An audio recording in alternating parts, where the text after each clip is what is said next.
My name is Russ Kickle. On today's episode of American Reef, we're going to head back over to Mike Paletta's and do kind of an 8-month update on his quest to find the ultimate reef tank lighting.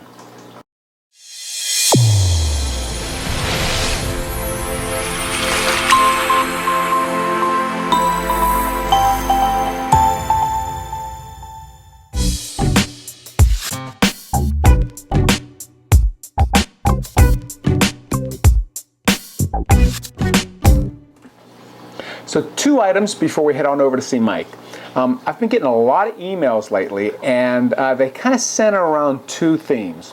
The first theme is, hey, love your videos out on YouTube, but they have no clue that I've got like, 200-ish videos over at AmericanReef.com or on iTunes. So if you're watching these videos via YouTube and you want a lot more reef keeping content, again, head on over to those 2 places. If you're on iTunes, just search the iTunes store for like saltwater, reef keeping videos, those kind of items, and you'll see the American Reef podcasts show up in the podcast section.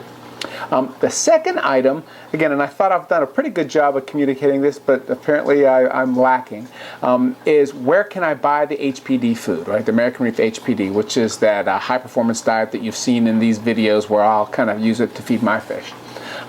Again, AmericanReef.com, center bottom of the page, you'll see a little PayPal button down there with a little kind of drop down menu. You select the quantities of items you want, and then from there, that's how you pay.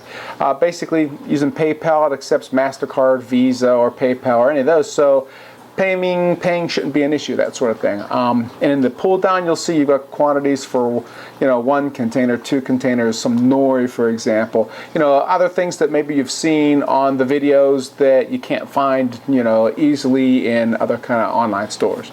So again, just make sure your address information and your email is correct, and we'll communicate that way, and I'll make sure that I get it out to you usually within 24 hours or less.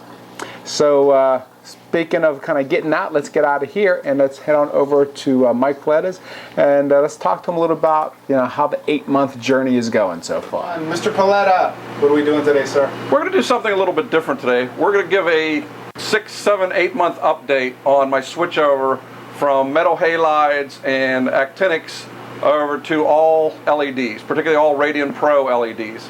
So you made the jump. All LEDs? All LEDs. All the halides are off, and that's what we're going to talk about. Sounds good.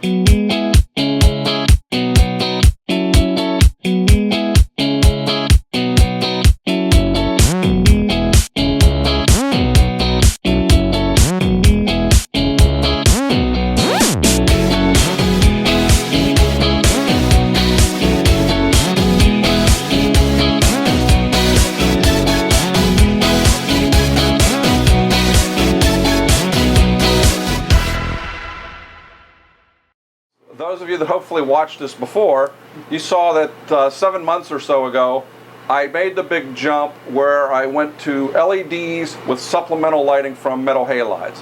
Like everyone that's keeping an SPS tank, I had been doing metal halides and actinics, and then I went to metal halides with Reef Bright bars to replace the fluorescent tubes.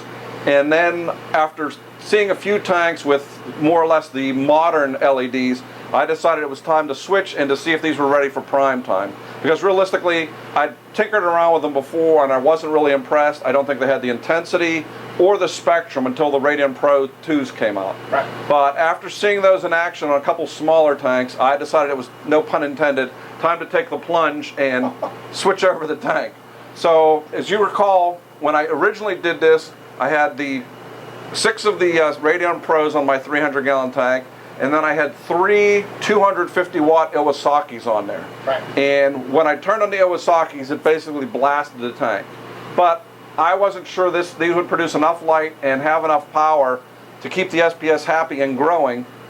So for the first couple of months, I ran the metal halides for approximately 3 hours per day. Then I cut them down to 2 hours per day for another couple of months. Then I cut them down to 1 hour a day, and then 2 months ago I switched over to nothing but LEDs. And needless to say, everything didn't die overnight, which is what everyone thinks is going to happen. But realistically what has happened is things have colored up even better than they were before. I've gotten the kind of vibrancy in the corals, which is what we're looking for, because otherwise we're keeping brown sticks, right, which is for those of us that started with the Acropora or Acropora, depending on your pronunciation. When they first came in the 90s, they were nothing but brown sticks.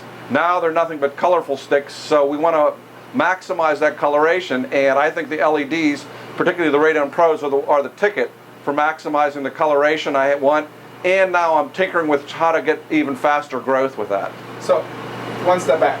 Okay, so you got rid of the metal halides because you wanted to experiment deeper into the LEDs, not that you were unsatisfied with the metal halides? Or? I wasn't unsatisfied from the standpoint of the lighting, but summer was coming up, and I knew what that meant to my electric bill. Not in terms of just running the metal halides, but also in terms of cooling this room, and also in terms of the stability in the tank.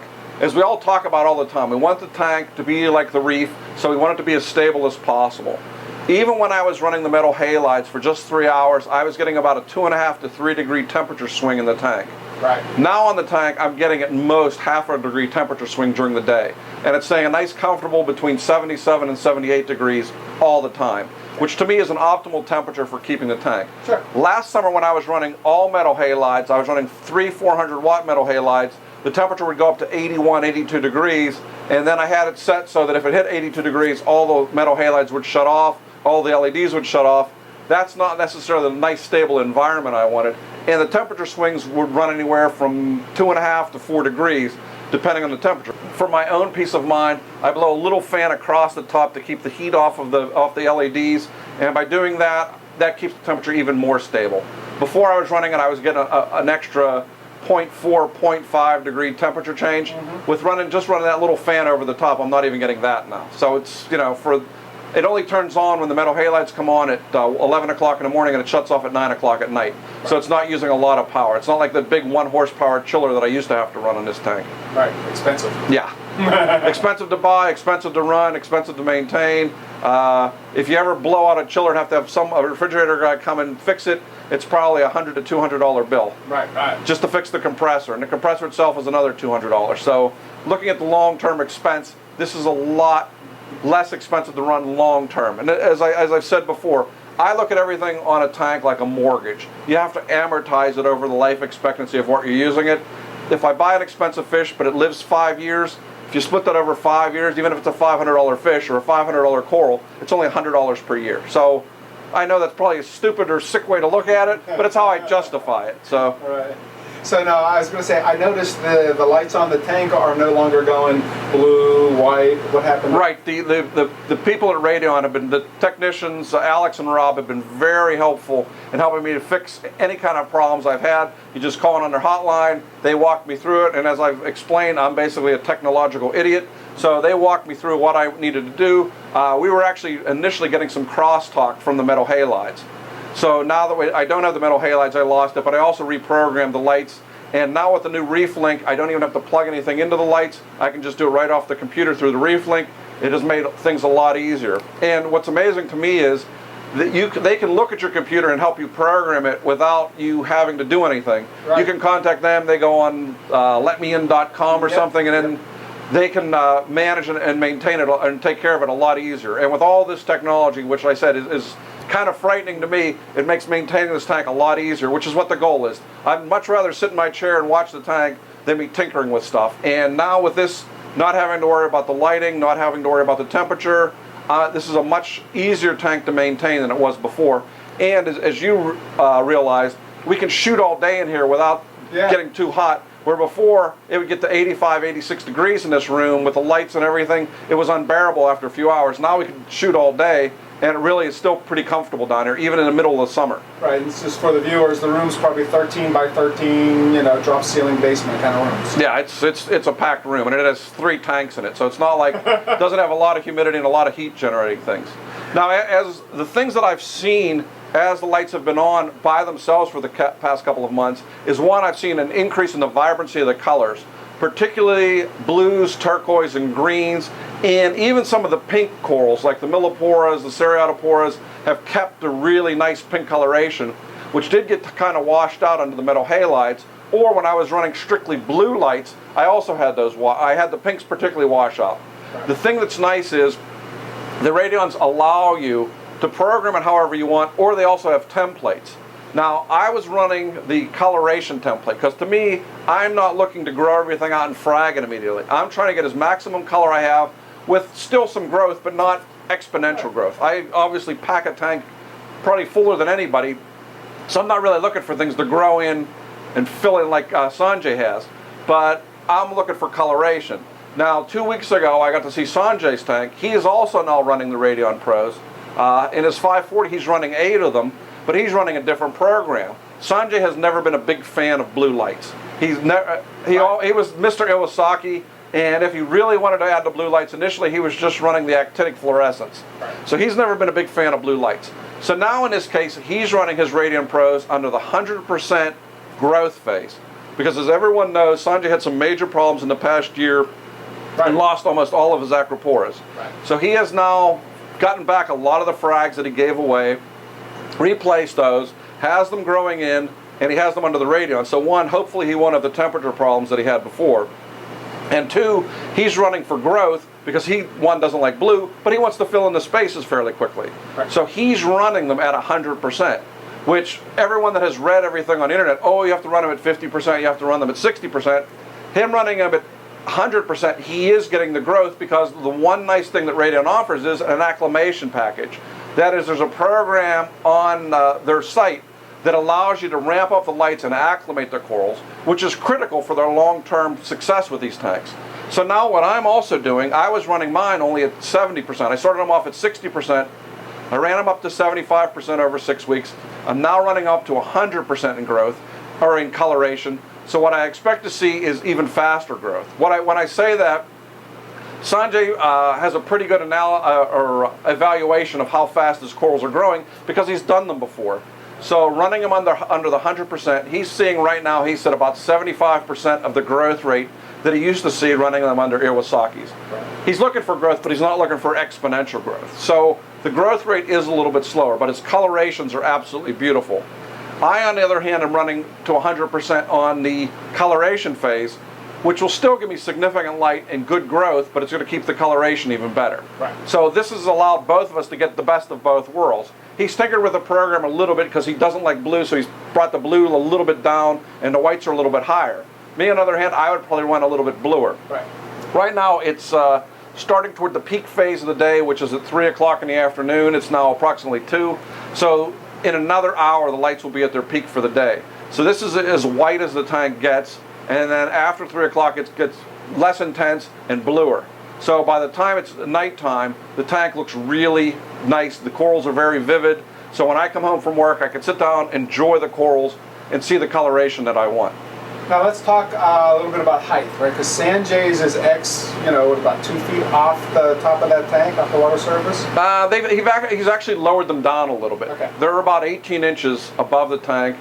Mine are about 11 inches above the tank. So I am a little bit more intense in terms of proximity to the water versus Sanjay has them a wider spread, but he has 8 of them, and he's actually talking about potentially getting 2 more, and then we're both running them parallel to the front of the tank. He's then going to make them go perpendicular, so he can fit more of them in. So that's what his long-term goal is. So right now, I think the 6 of them are fine for running this tank. I also am running 3 of the Reef Bright Blues above it, because when these go off at night, I still like the blue, everything glowing look. Because after you pay ridiculous amounts for some of the chalices, you really want to see them glow. So that's why I still have those on the tank. And they do a good job for me in making things really, really glow. And do you ever shut those down? They come on a half an hour before the Radions come on, and they go off a half an hour after the Radions. Okay, so there is a blackout period, during the evening. Yeah. Okay. During the evening when just those are on, and in the morning when those are just on. Okay. So let's take a break at this point, and then we'll return.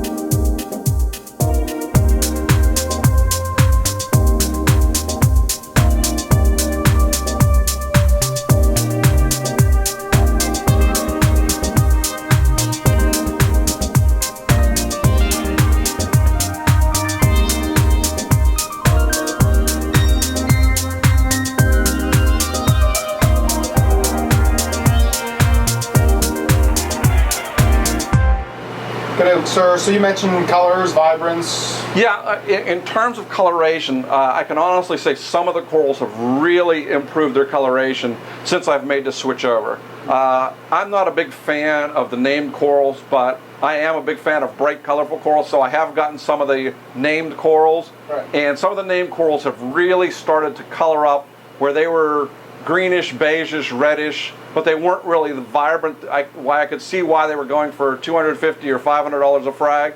Now under these lights I'm starting to see it. Like in the center behind the Xenia is a frag of Tierra del Fuego that was kind of green beige under the metal halides and LEDs. Now under strictly the LEDs, one is starting to encrust down faster, but it's also turned to vibrant pink. Right. Behind that is an unknown coral that one of the bluest corals I've ever seen. I'm not going to say the bluest, but one of the bluest. I would love to tell you it's something named. It came on the side of a wild colony. I broke it off, stuck it there. It is encrusted down, but it has not produced any branches. I believe it's an Acropora, but it doesn't have any branches, and it's gone from roughly the size of a dime to now it's about this big, and it's just an encrusted boulder. So I've never seen an Acropora encrust like that and not put out any branches, but hopefully when it does, I'll be able to frag it and give it to some other people, so they will have what I consider one of the bluest corals I've ever had in this tank. By the same token, some of the bright green things, like the green Stylophora in the back, has really gotten a lot more vivid, where it's kind of washed out under the metal halides. And a lot of these frags have really, like some of the Montiferas, have really started to show the coloration that really people want to buy them for, and what I want to keep them for.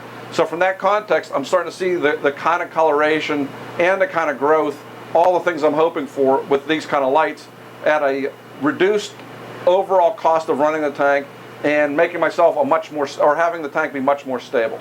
So now you're jacking the lights up, the intensity. How many weeks / months are you into that right now? I am into the second week of a 4-week switch over from 75% intensity up to 100% intensity. But the 100% intensity on the coral growth is still not as bright, or on the coral coloration is still not as bright as 100% under the coral growth template. If you look on the template that shows on the live site, you'll see that the line that shows 100%. Well, these actually only go to about 85% of that in the coral coloration mode. If you go to the coral growth mode, it does hit that 100%. So I'm not, like I said, I like the blue lights. I'm not looking for exponential growth. I'm looking for nice growth, but I'm not looking to really blow the corals out of the water where there's just bricks and I'm constantly having to chisel stuff. Right. I mean, I do have some nice growth in some of the corals in here. Okay, so then on a scale of 1 to 10, as far as you being satisfied, at least with the radions versus like the metal halide? I'd say a 9. I mean, I really don't see any downside. The tank looks much cleaner on top. I don't get the heat. I got the stability. The only thing, to be honest, that as the prices come down, these will become even more widespread. That would be the only downside. But in terms of value, this, I think, is much more valuable, particularly as expensive as corals have gotten. I can now justify spending this kind of money on a light, because if I lose one coral, it paid for the light. I mean, it's, as I said, and the cost of maintaining these and having to replace the bulbs every 6 months, after 2.5 years, I'm basically at break even, so the second 2.5 years, I'm going to be ahead of it. And obviously, I'm planning on continuing to do this for the next 2.5 years, since I've been doing it for the last 30. So from that standpoint, you know, if you're looking for something for this week, and you're afraid to spend the money, then don't. But if you're looking for something long term, this is the ticket to go on. And you shouldn't get into the hobby unless you're looking at this long term. Right. I mean, this tank really didn't start to look good until it was up for about 9 months. I mean, that sounds like a long time, but as you get as old as me, time flies, and 9 months goes very quickly. And after 9 months, things have really started to take off. I mean, one of the other interesting things is as the corals have gotten acclimated to these new lights, I'm starting to see things like this Xenia pulsate even faster. Granted, that's a lot with water quality, but it also has to do with lighting. So I'm starting to see growth on that, where it has put off a little offspring on the side of it, which these things grow relatively slowly, so that's an indication that it's pretty happy with the water quality and lights as well. Sure.